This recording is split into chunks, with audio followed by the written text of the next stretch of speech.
Rajeswary Venkitaramanan reading 120 words English Shorthand Dictation.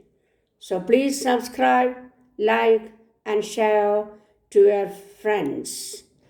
Okay, I think you are following my dictation and transcribe into English also. Okay, we can start. Honorable Minister for Energy, Honorable Minister for State, my distinguished colleagues from other states and friends, let me at the outset felicitate the Honorable Minister for Energy for having convened the conference, which is indicative of the high priority that the Government of India attaches to the issue that have been included in the agenda. I will be offering my comments and suggestions during the course of the discussions on agenda items. But, sir, with your permission, I would like to make some general remarks about the development of power sector and the problems that are being faced in this regard. The power system in Kerala is purely idle. The installed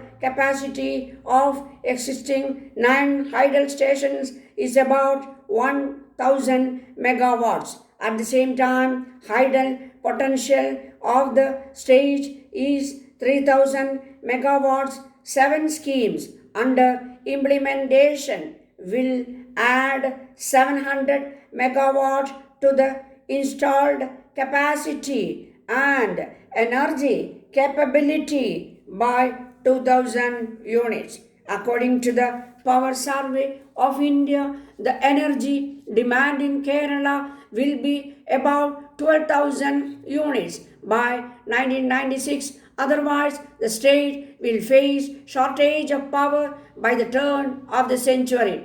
To tap the idle potential of the state, the reservoirs will have to be located in reserve forests. The total area required for power development is anticipated to be only 2% of the forest area in the state. But even under the present Forest Conservation Act and procedures, it is found difficult to get even limited requirements for the schemes cleared. I presume that there are similar problems for other states and that it is very essential that a detailed plan on national level for making available the required forest areas for idle schemes and their associated transmission lines are prepared. In this context, I should like to make a brief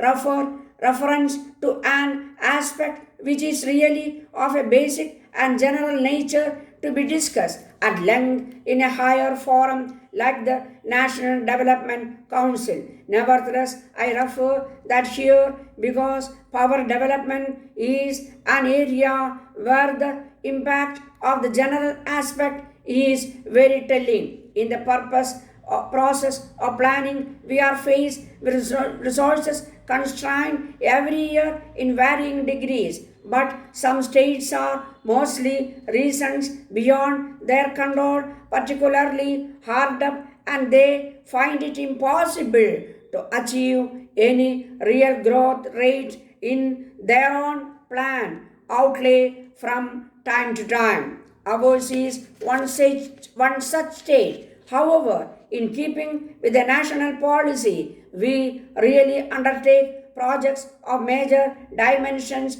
to be assisted by external agencies, thereby contributing substantially to the efforts of the central government in mobilizing such aid for nation as a whole. But while doing so, states have to preempt substantial portions of their plan outlay to finance those major schemes. For states like Kerala with a very poor rate of plan outlay, the results in denial of funds for other areas of development. A stage has been reached where this type of inadequacy of funds affect even the normal programs in priority sectors like power. For instance, in the case of Kerala, plan outlay for the current year is the same as that of last year because we have to honor certain commitments on World Bank projects and centrally sponsored schemes.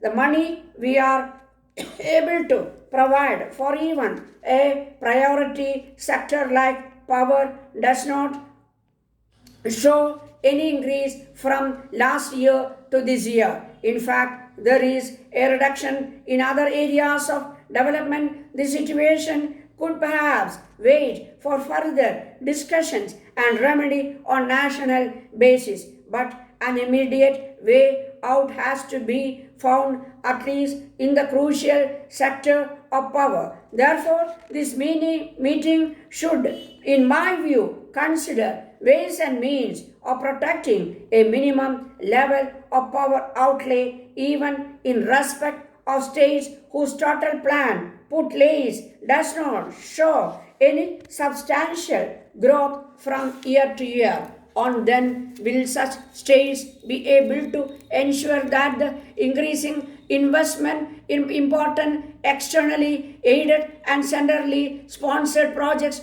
do not create the unintended negative effect of starving crucial preparedness in the power sector. In Kerala, if adequate funds can be simultaneously invested in power generation in the hydro sector, in adequate transmission arrangements within the state and outside the state, that would benefit our neighboring states also. As everyone knows, the investment we made in the past in power generation at the cost of transmission and distribution did result in such benefit to the neighboring states. I would therefore draw the earnest attention of this conference to this issue. New coming to the distribution sector, our effort has been generally to ensure the electricity reaches every village.